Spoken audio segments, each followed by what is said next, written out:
I seem to have a nasal drippage today, so you'll have to forgive me. Chris was having the same things.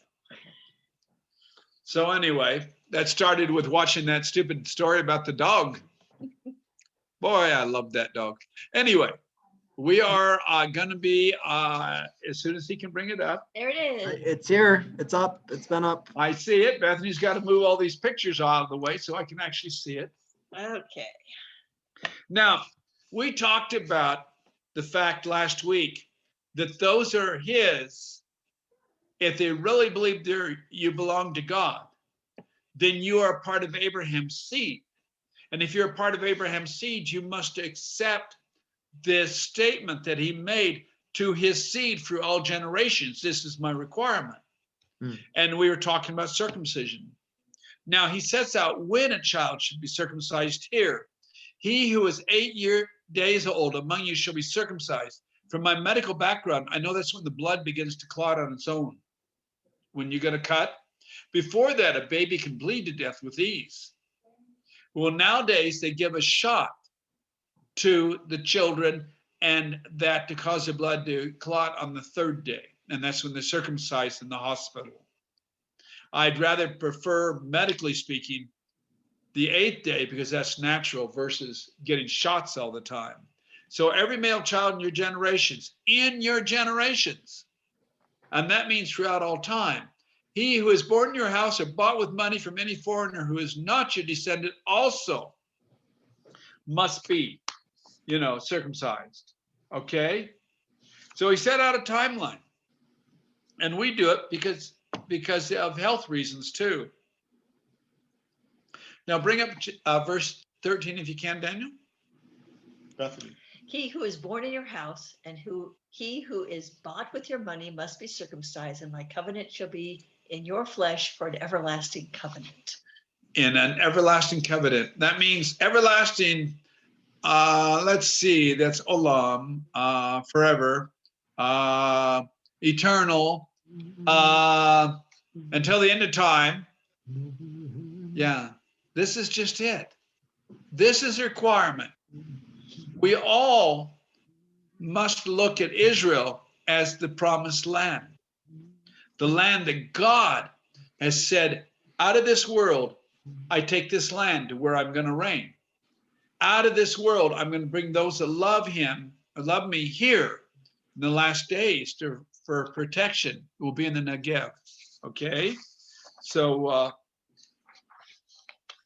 if it is not done, and I think verse 14 is next, and the uncircumcised male child who is not circumcised in the flesh of his foreskin, that person shall be cut off from his people. He's broken my covenant. Now, this is pretty strong words, and it's true. Because if you can't bother to take that candy that's offered to you, then why should you be a part of his? If you don't want to obey him, why should you be a part of his? We have very strong rules, but every rule he has is for our health, for our goodness, for us. Okay? Vanekra ta means to remove, to cut off, to destroy, to be freed from, loose, perish. They shall cut off, he shall cut off. Shall be cut off. Now in Hebrew, the word ha-nefesh is a really interesting word because you see, usually we refer to God as spirit. Well, the same word we use for spirit quite often is the same used in soul and heart, mind and ghost and breath, nefesh. And so everyone, and we're talking about this as a part of what's going on, okay? And then we have memha, and that means every nation, kin, root, people, anybody in this world who is not in this accordance with his agreement and his covenant with Abraham. Remember, he passed through, God himself passed through the divided meat so that he could cover everything and make it binding by the customs of that time. He didn't have to. Then he consumed it all with flame, but he passed through it with flame. He gave us a covenant. He gave us rules to live by, to teach us how to love one another, how to love him, what he requires. And basically, it's hard to be truthful all the time, but it's something we need to work on. Okay? Now, let's go on to the next part. Okay. 15 for 20. Daniel? I can read that. Yeah, please. Then God said to Abraham, as for Sarai, your wife, you shall not call her Sarai, but Sarah shall be her name. And I will bless her and also give you a son by her. Then I will bless her, and she shall be a mother of nations.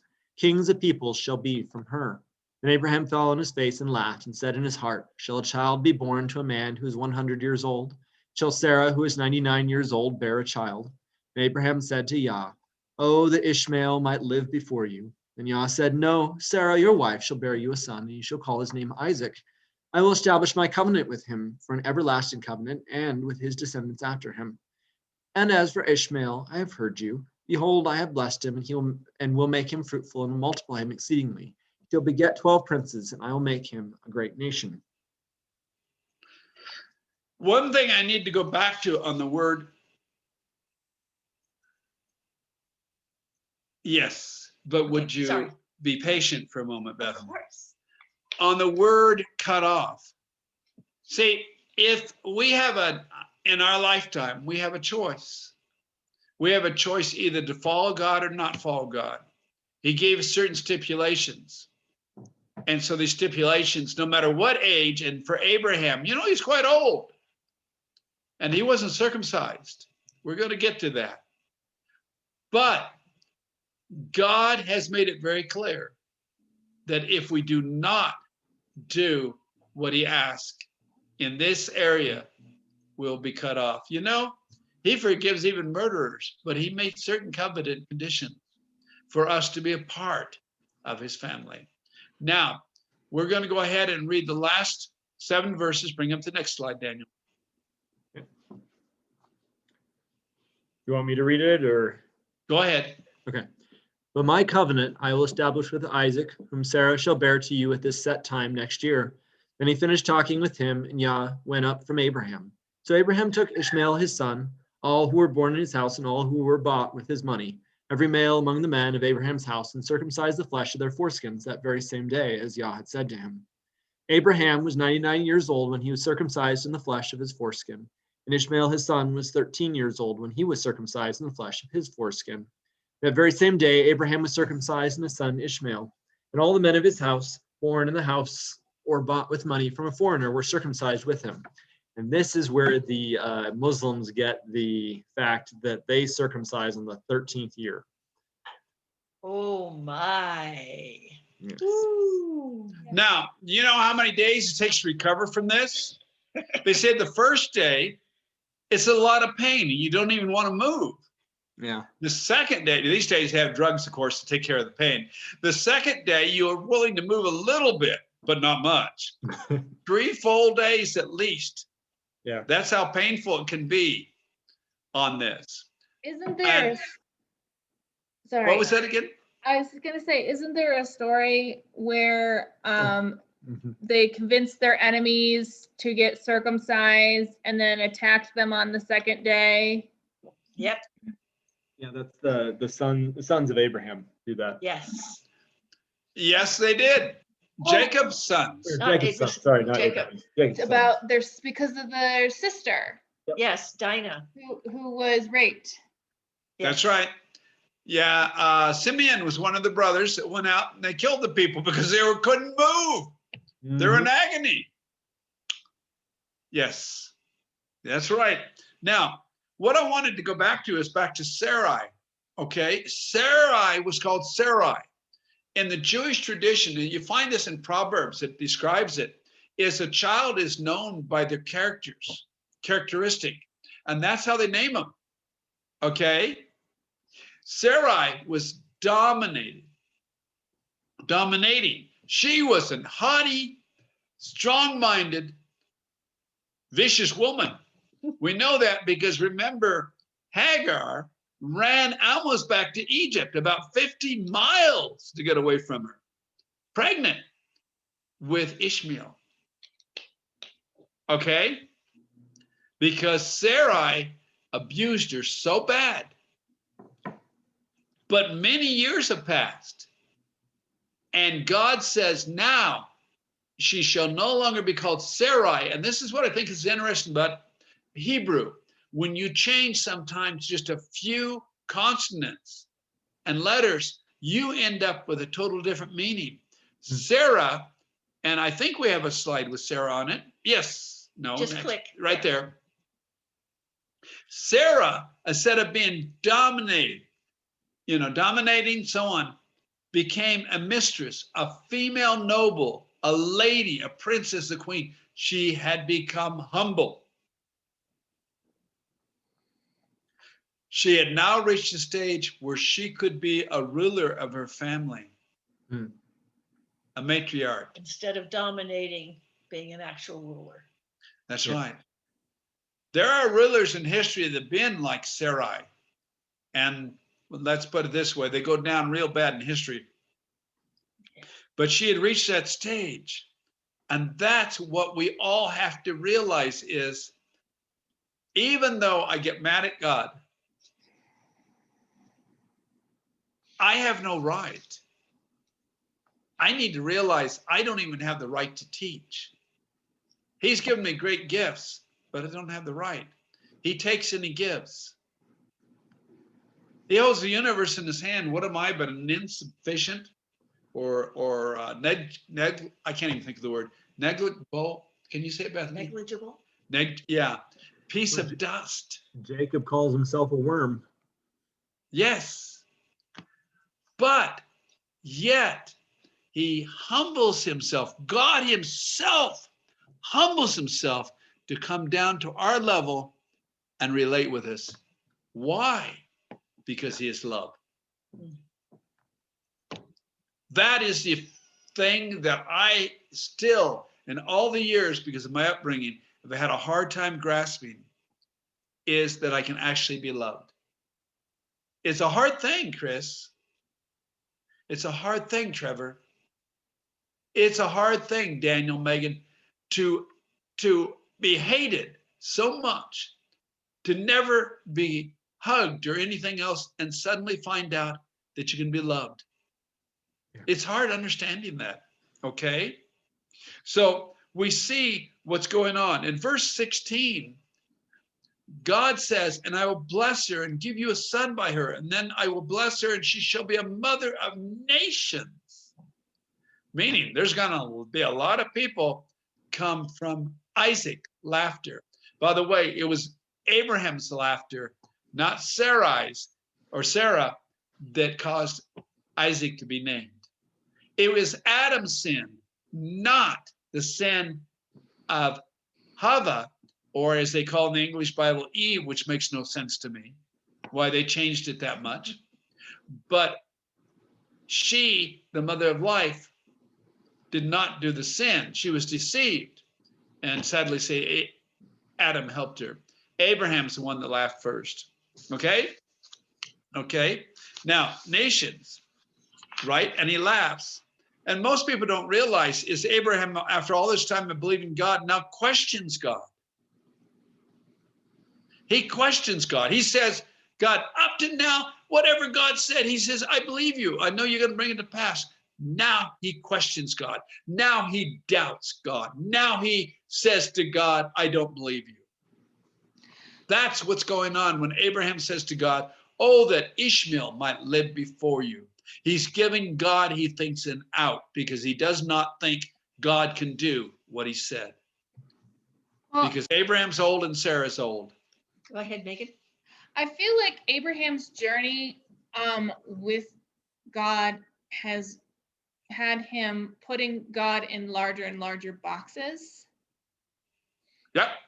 Because he started with this little box and thought that God was just a regional God. And then he realized he was bigger than that. But then he wasn't sure about, the promise of it coming through, him being able to give Sarah a baby. And so it's just, he's going through this journey, I think we all go through this journey of, we have this box idea of what God is, and then we learn more so we can make the box a little bit bigger. And I think, we obviously need to get to the point where we completely break the box, because there's no box for him. That's But right. I feel like that's a growth process that we all need to go through. Boy, you almost finished this whole chapter for me, Megan. Thank you. Well, it is 7 as well, just as an FYI.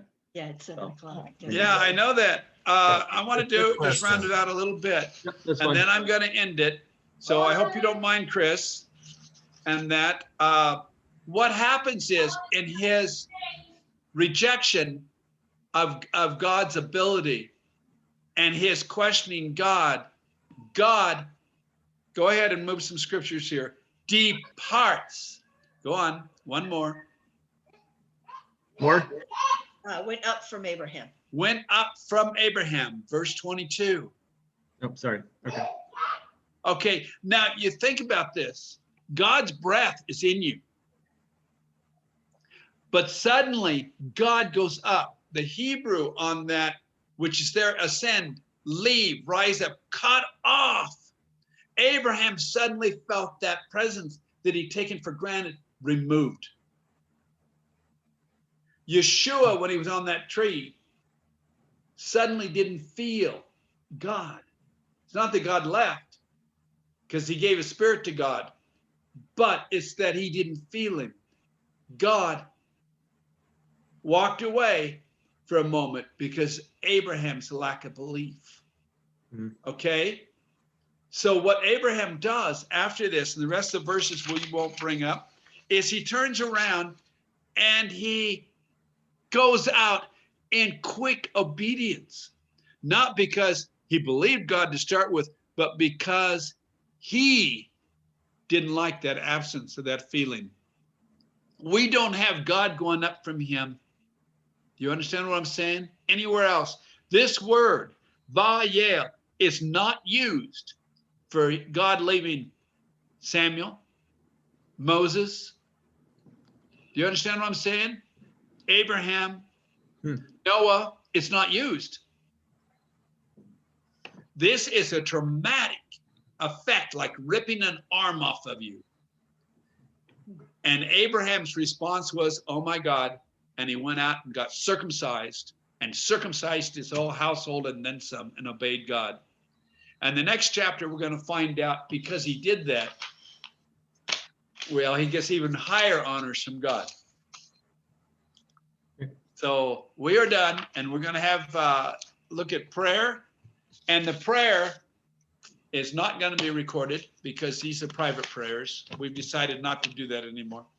Well, can you just close out the study? I'm portion? doing that. Okay. Just as we suggested. Awesome. So we're going to have a brief prayer, and then we're going to have private prayer. Father, thank you for this study. Thank you that we were able to together to share the testimonies you've given us and the love you have for us in spite of our silly foolishness. Why us, we don't know, but you called us. We just ask you to help us to love you, to hear your voice clearly, and to understand your ways, and to know that even if a member of our family is taken, they'll be there for us, because you said preach the gospel to every living creature. So we know where this new member of the household of Chris, or a lost member, is. And we just love you and praise you and thank you for this study. Amen. Now we're going to look at prayer.